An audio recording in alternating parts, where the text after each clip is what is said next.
At this point in shallow foundations, as in many parts of my courses, we get to a point where we have some miscellaneous topics to cover, and we get to the now or never point. And this is where we're at with shallow foundations. There are three topics I want to cover here, and the first is flotation and uplift of foundations. And I'm covering this in a different way from the way I've done in the past. Hopefully it will be more interesting and informative. As a general rule, a soil which is under a foundation does not exert a vertical upward force on the foundation above it. There are exceptions, expansive soils, which we're going to talk about later in the course, but generally speaking, they don't. Water, however, on the other hand, if a shallow foundation finds itself below the water table, then it's certain the poor water is certainly capable of exerting an upward force on the foundation, and that phenomenon can be floating and uplift. Flow water through the soil increases the uplift force of the water, which makes problems for the foundation worse. It's always a fun part of design to have to deal with this problem, particularly in very wet and usually coastal environments where the water table is very high.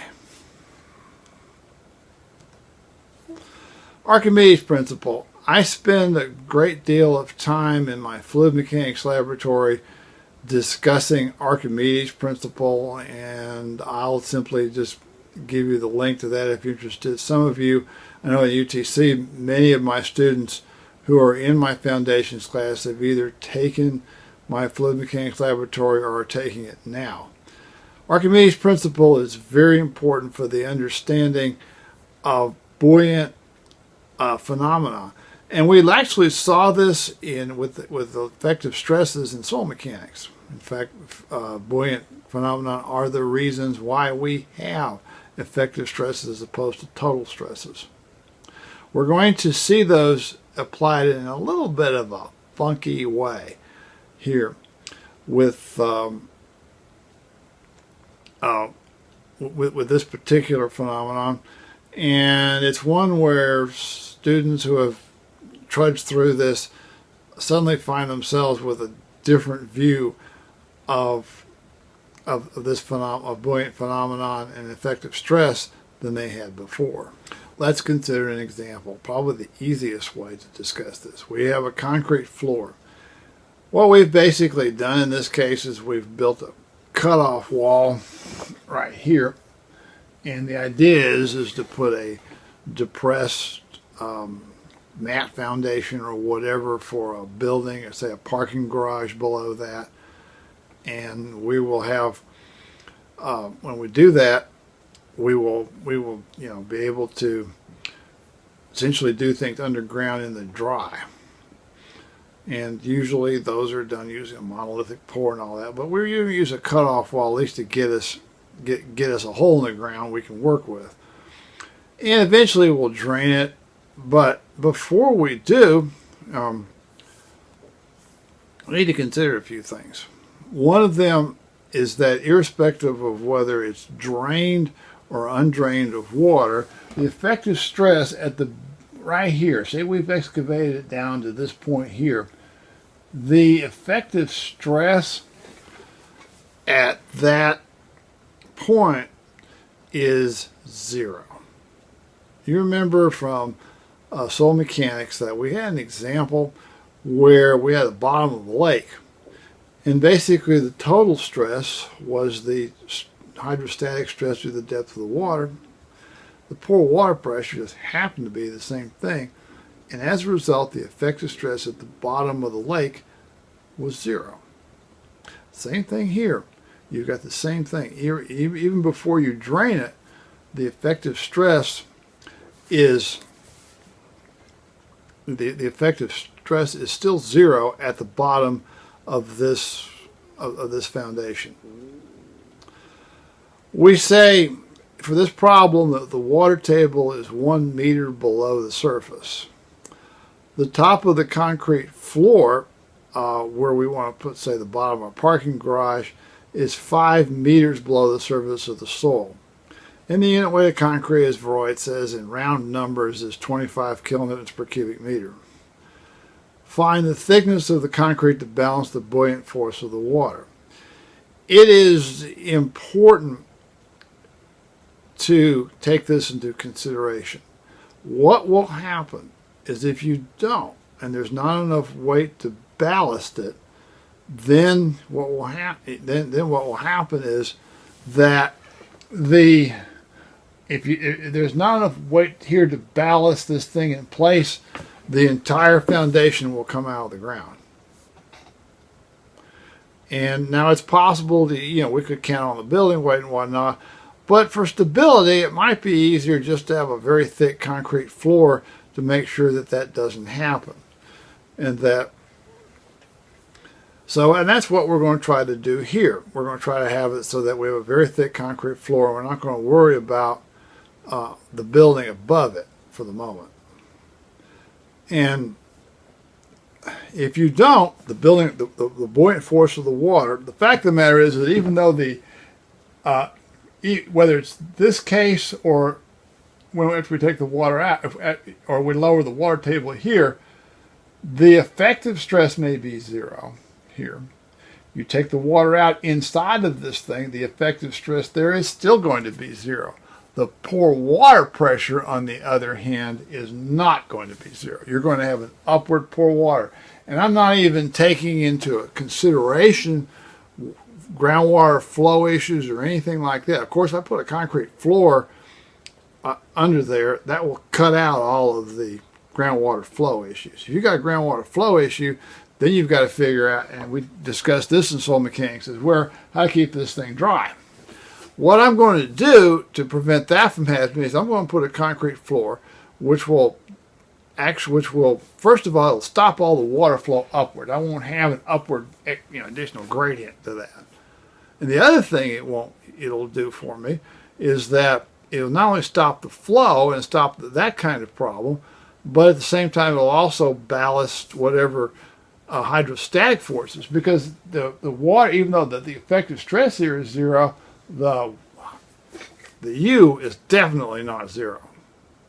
The U is whatever depth this is times the unit weight of the water, just leaving out as we can effects due to water flow. Okay, so what we're going to do is we're going to actually use that. Now, as sort of the flip, and I'm going to just kind of throw this in before I move on. We have when I grew up in Palm Beach, we had a swimming pool. And one of the pieces of advice people gave us is not to empty the swimming pool. Why? Because if you did empty, except just temporarily to clean it or whatnot, under normal circumstances, a swimming pool should be full. And in Florida, you don't have the freezing issue you have further north, so it wasn't any big deal. That wasn't a problem. The reason why was that the lining of the pool was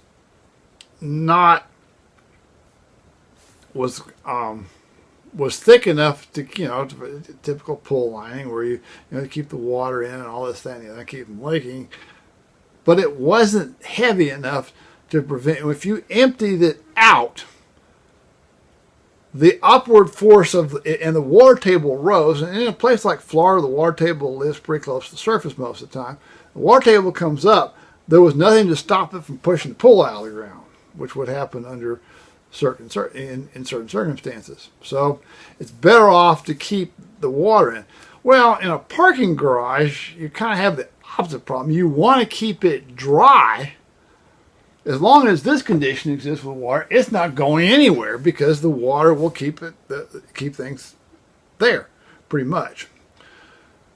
If, however, you were to you can put a thin floor down here, you can stop the water flow, and you still won't go anywhere. But if you drain the water out, you've essentially created a condition where the pool water pressure won't push up. So we want to make this floor thick enough.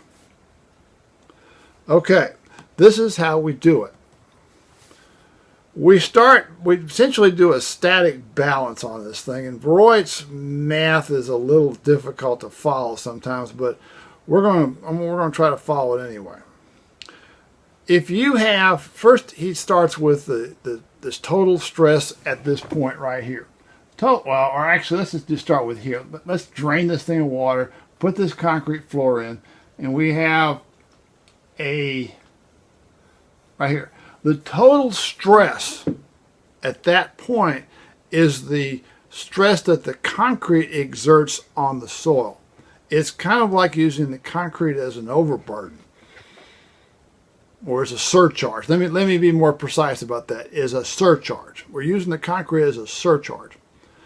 And therefore, the total stress is equal to the unit weight of the concrete times its depth, which is what we're trying to find. The deeper the concrete, the higher the total stress at the bottom. That's the force downward.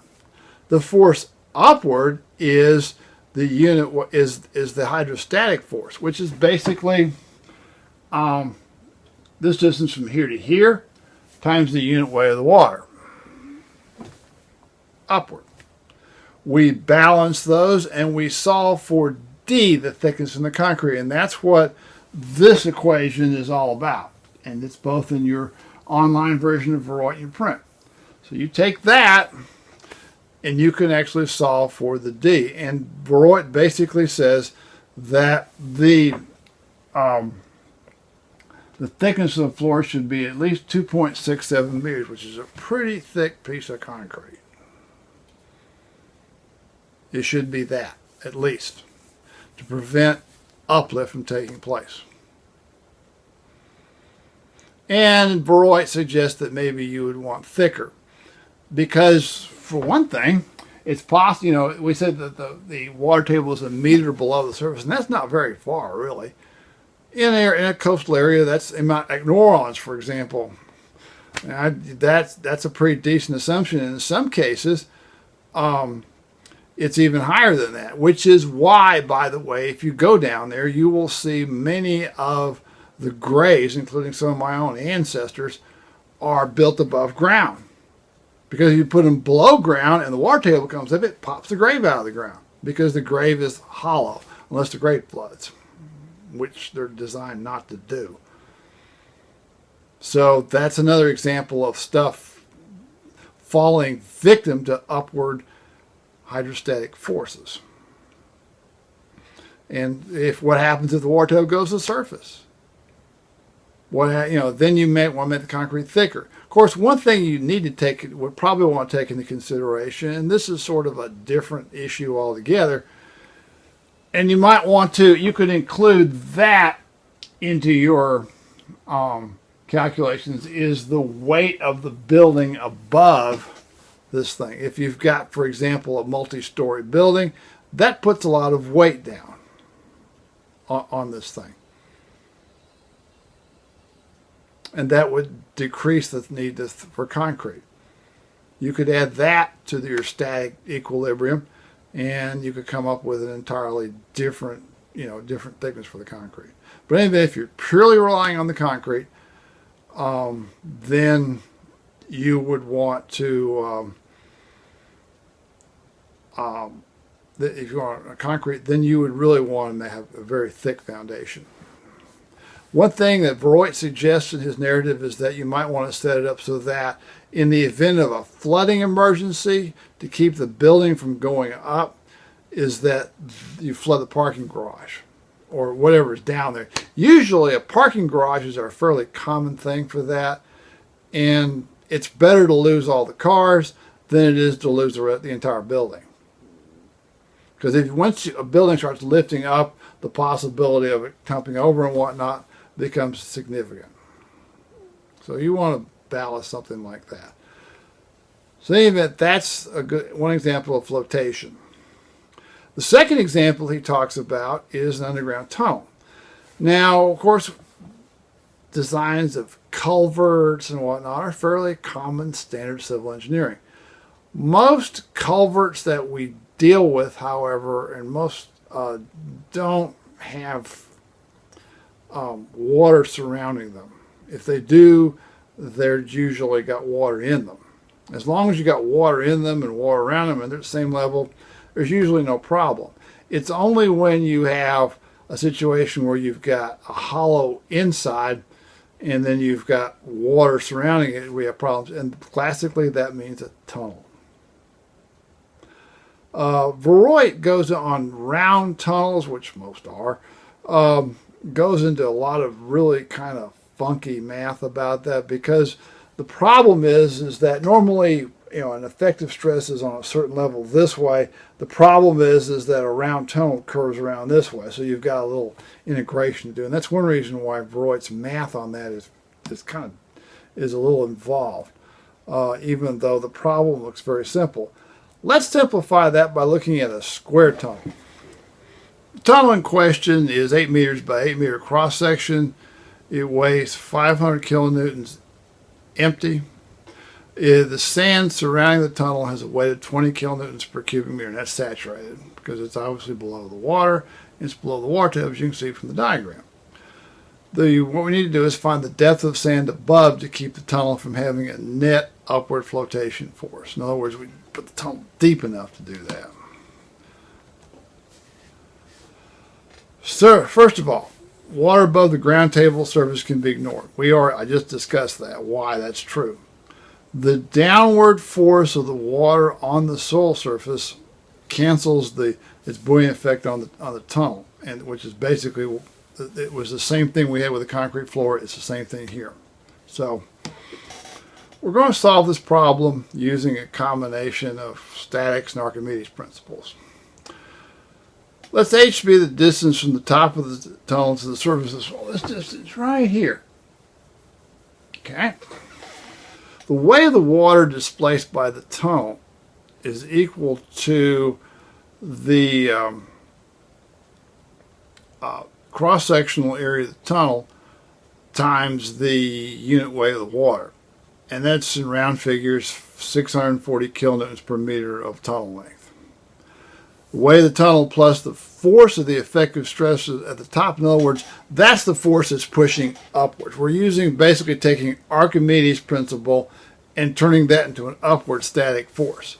On the downward side, the weight of the tunnel plus the force of the effective stress at the top of the tunnel would equal to 500 kilonewtons per meter plus, which is the weight of the tunnel. The force is equal to 20 minus 10, which is the effective, that's the submerged unit weight, times 8, which is the width of the tunnel. In other words, we're talking about this pressure times this is equal an area per unit. Basically, what we're talking about is a force per unit length that we're computing. So we're talking about pressure times the width. And obviously, if we had a length, we'd go this way on length, but we're going to do the force per unit length. So we end up times h, which is the height from here, because 20 times 10 is a kilonewtons per cubic meter, times the height makes kilonewtons per square meter, times 8, which is kilonewtons per meter, which is the force per unit length, which is equal to 500 times 80h. If we equate 640 is equal to 500 plus 80h, we get a minimum of 1.75 meters, and we'll probably want to do a little bit more than that.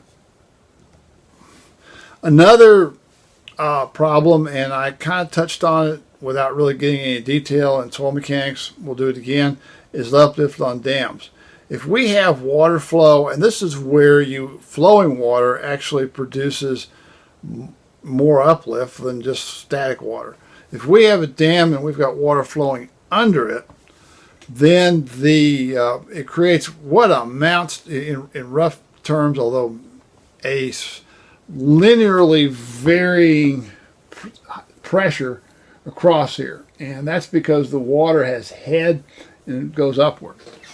And as a result, the simplest way to analyze that, and there are more complicated ways than that, and I've actually tried to teach them over the years, is determine the pool water head at both sides of the dam, assume a linear distribution, and compute the water upward pressure. And that's the way that the Corps of Engineers recommends you do it. basically. And of course, there are other factors taken into consideration, such as if you use a cutoff wall, you can reduce those by making the journey for the water longer. So that's in a nutshell is uplift on dams. See, I don't spend a lot of time on that subject in this course or the last one, but it's definitely an interesting topic. Intermediate geomaterials. We talk about soils and we talk about rocks, but there's stuff in the middle called intermediate geomaterials. Definition is intermediate geomaterials are transition materials between soils and rocks. The distinction of IGMs from soils and rocks for geotechnical engineering purposes is made purely on the basis of the strength of the geomaterials. Settlements and IGMs can be estimated using elastic theory. This is one place where elastic theory for softer soils is kind of in limbo, because softer soils quickly and more predominantly, particularly cohesive soils, get into a consolidation mode. With IGMs, you don't see that. You see very little of that, and IGMs can be done by elastic methods. And those elastic methods are some things that we discussed those in soil mechanics. So I'm not going to go over again how those work. And I also have, particularly with regard to this table, I have an extensive blog post on vulcanhammer.net which discusses how those things are derived and how they come into being and a more detailed treatment of them. So, but if you know and the Soils and Foundations reference manual gives you nice, suggested values for the influence factors, and also for the moduli elasticity for intermediate geomaterials, and you can use those to compute. And this is elastic theory for whether or not you have a rigid foundation or a flexible foundation, you just change this factor. The key is right on here. Let's see, shape and rigidity factors. That is that is an influence factor, basically. Shape and rigidity factors. You can factor in the shape of the foundation, the location on the foundation you're interested in, based upon that, and then the rest of it is pretty much plug and chug. Coefficient of subgrade reactions. If you have a non-rigid foundation, and most mat foundations are non-rigid, and pavements. Now, that's an interesting subject in and of itself. At UTC, we tend to emphasize pavements quite a bit. Pavements, from a geotech standpoint, are a very large, shallow foundation. And the load is both the weight of the pavement and what's on top of it, plus whatever vehicular traffic or whatever rolls over it. They have to take into account, anytime you have a non-rigid, that both the soil deflects and the foundation does the same thing. The deformation characteristics are quantified in the coefficient of subgrade reaction or subgrade modulus. And I'm just going to make a disclaimer here. This is a very cursory treatment of the whole issue of deformation of pavements. There are more things done now. Maybe 40 years ago, this was it. And coefficient of subgrade reaction is used with more than just pavements. It's used with mat foundations and many other things. The nice thing about it, and I'm going to discuss both the ups and the downs of it, because you will probably run into these things with plate load test in your practice if you go heavily into geotech. Let's start with definition. Definition of the coefficient of subgrade reaction is equal to the Ks, which is actually in units of force per cubic length. That's kind of weird. The Q is the bearing pressure and delta is the settlement. Basically, the idea behind this is fairly simple. We have a footing or a mat or whatever. And it exerts a force on the soil. And basically we actually simulate this through a thing called the plate load test. And a plate load test basically usually takes a 1 foot by 1 foot, and it has a reaction system. We're going to talk about reaction systems when we get into deep foundations, but you should have the same thing. You've got big beams and, maybe even piling driven in the soil to make sure it's rigid. And you basically jack against the beams going up so that your force goes down. And you use this to determine the coefficient of subgrade reaction, at least for the plate load test.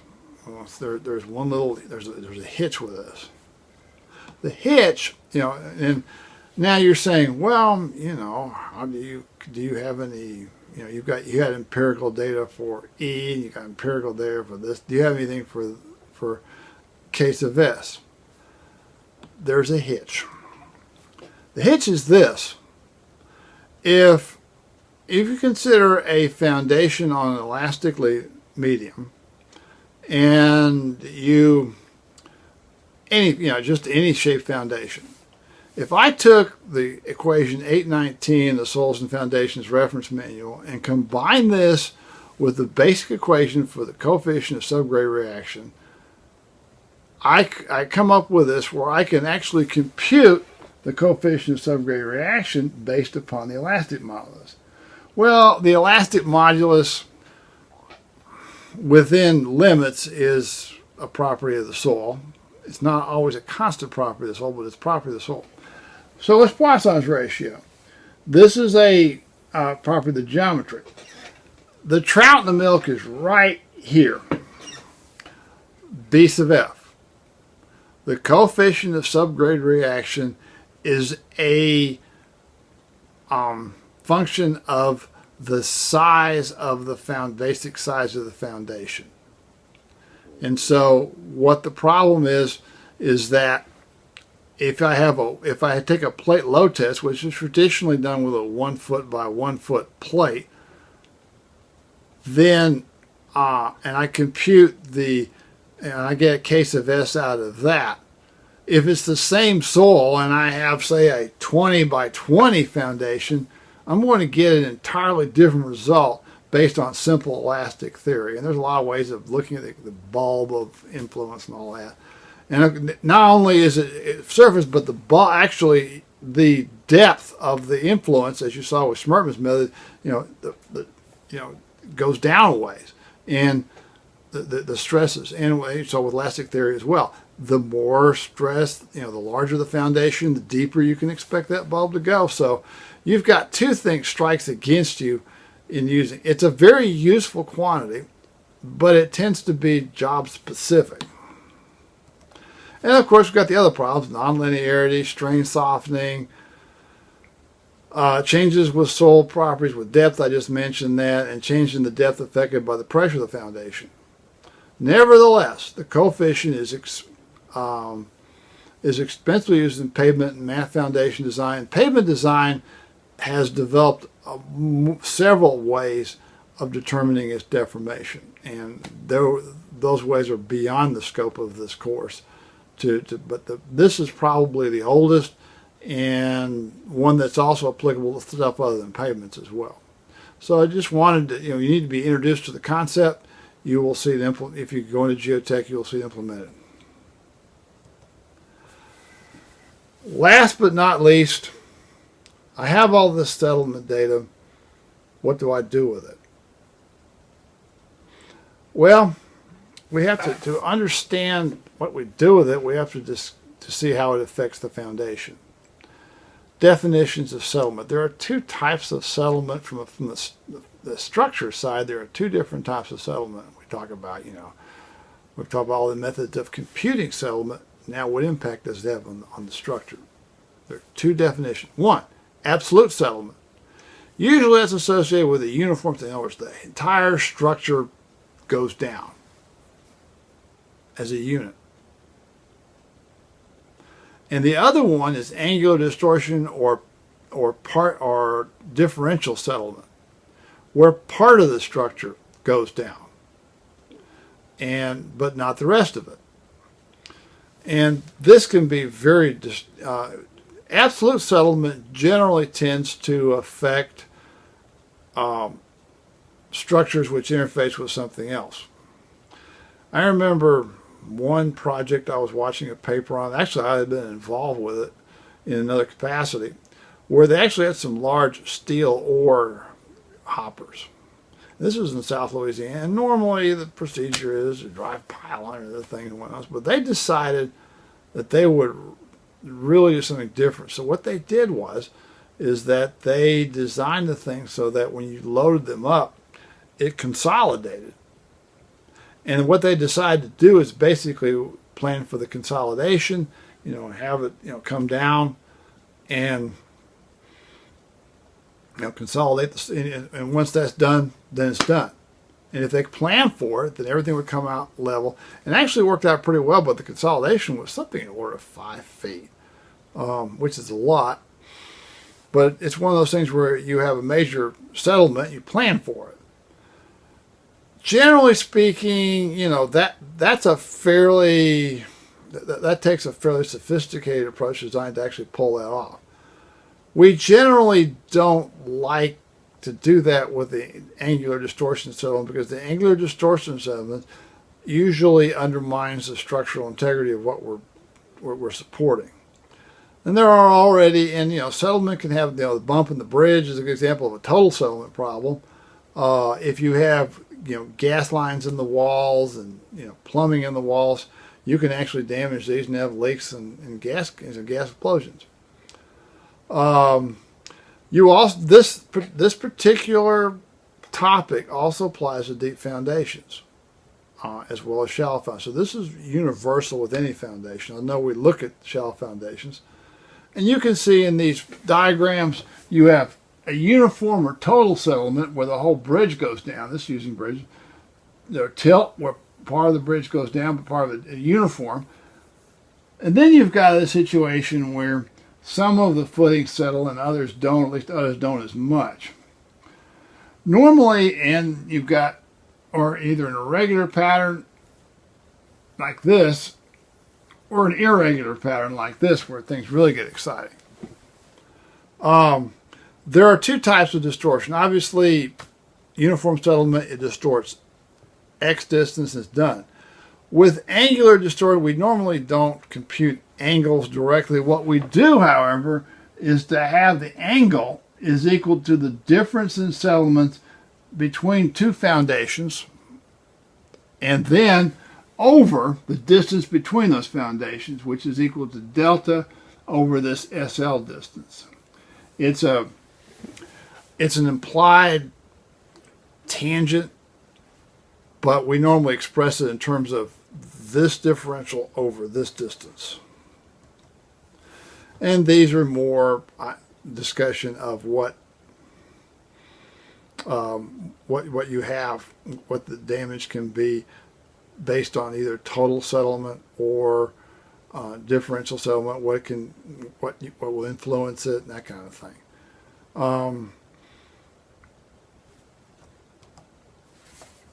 All right, typical values of total settlement. Now, what settlements are acceptable is based on the type of structure it is, and the use and what it's used for, and that kind of thing.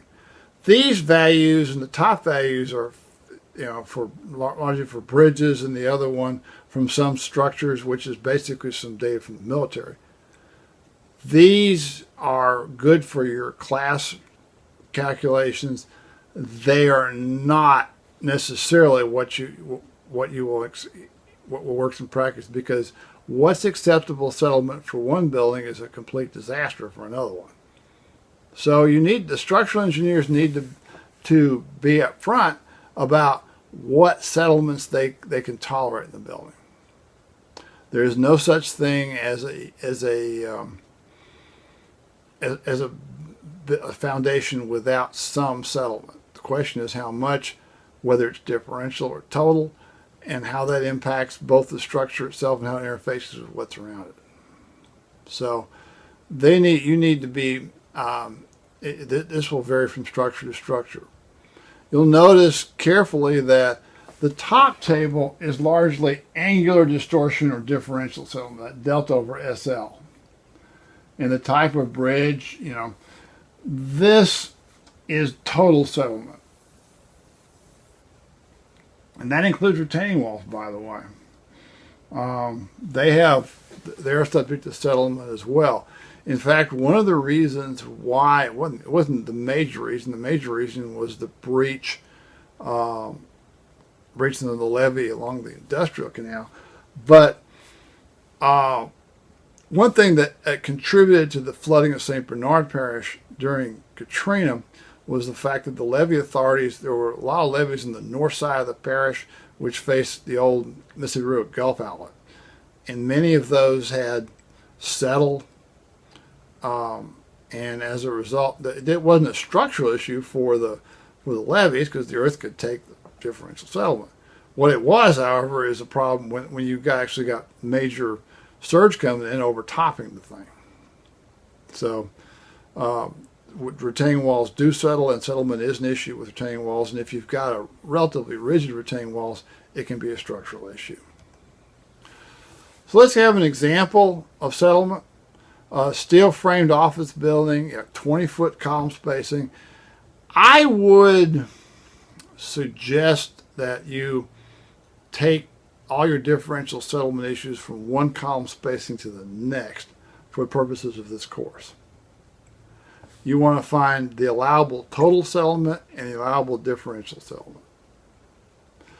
For the total settlement, 4 inches frame structure. And obviously, again, that depends upon what it interfaces with. For example, if you think, obviously, whatever, for example, let's say that the structure is isolated.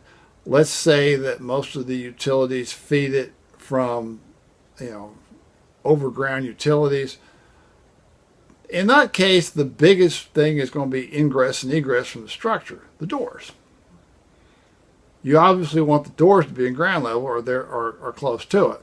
So you will want to, if your settlement calculations say it's going to be a 1/2 inch, then you need to put the doors so that they will line up with the ground after the settlement. With a differential settlement, let's use a delta over L is equal to 1,000. And steel and concrete frame, this comes from another reference, and you've got your own reference. You'll notice that the bridges are 0.004 and 5, but in this case 0.001, and I may actually give you some figures.